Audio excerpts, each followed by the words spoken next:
Hello, stranger, and welcome to Show and Tell. Today I'm here to talk about one of the shows that gives me so much joy and pleasure and entertainment, and I'm so happy. Today for Show and Tell, I bring you Hello, Councelor. That could have been more epic. Hello, Councelor is a Korean variety show. Now, what is that? I actually don't know. But it's a really fun show. And I'm gonna explain to you now what it's about. What is it? So it goes like this. You got 4 MCs, which are, the program hosts, basically. And then you got a bunch of celebrity guests that, Korean celebrity guests. So they're usually about, 3, 4, 5, 6, 7, it depends on who they are. A lot of the, idol groups are really big. So you got MCs, you got the guests, and then it's filmed in front of a live audience. And the guests with the audience vote on whether or not they think what is presented to them is a concern. They vote on concerns, you say. People, everyday people, they write to the show with a concern that they have. They come on the show, they talk about it a bit more, their concern. And then usually the MCs will also talk with people that are surrounding the subject. It could be friends that are observing it, or it could be family. And usually, if the concern has something to do with a specific person, then they will talk with the person too. This is all happening on the stage in the thing where they record everything. After that, by the way, they don't necessarily solve it, they just kind of discuss it a bit, they talk about it, and then the audience takes a vote. Do they think it is a concern or not? Everyone gets one vote, and the audience is usually 150, but I think they upped it to 200 now, which is awesome. And the celebrities also vote whether or not they think it's a concern. If you have the most votes, then you get monies.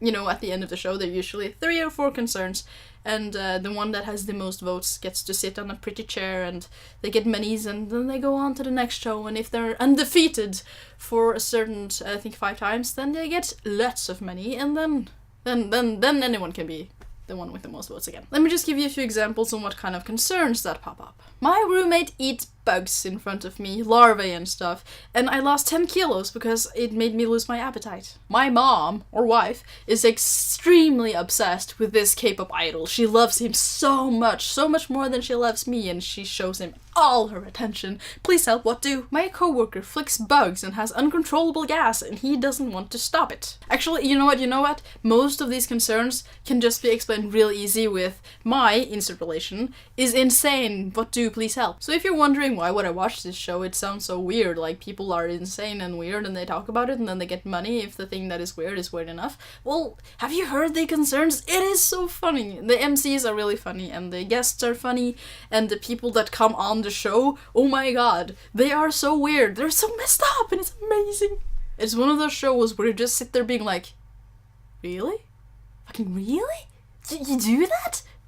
If you're not already into Asian culture whatsoever, then you might be a bit surprised on a few things that they discuss, because some of it is really a culture difference. So sometimes, at least in the beginning, I was a bit like, wait, this is a concern, but this seems like such a normal thing, oh my god. Or maybe what? This is not just a concern, this is this should be illegal. And then everyone is like, oh yeah, it's kind of a concern. Well, it's not really a concern, it's just a thing. I particularly recall one concern that was, my sisters are uncontrollably dancing really stupidly all the time, and it was so fun and bizarre, and it was bizarrely awesome. That's actually the whole show. It's bizarre, but that's why it's so fun. It's bizarre in a fun way. Occasionally they do talk about more serious stuff like racism, or people treating them different or nasty because they look a bit different.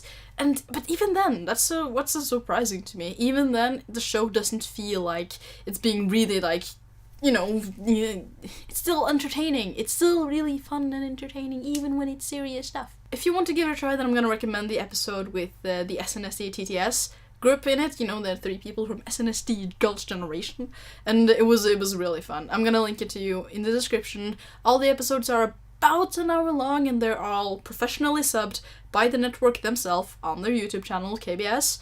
And you should go check it out. I'm gonna, of course, provide the links because I'm a nice person like that. Give it a shot, you might like it. And with that, I'm gonna take my leave. Let me know if you liked the show, and share it with your friends, and share this with your friends, and subscribe for my videos. Thank you very much. And I'll see you next time. Bye, stranger. Oh yeah, it's kind of a concern. Well, it's not really a concern, it's just a thing.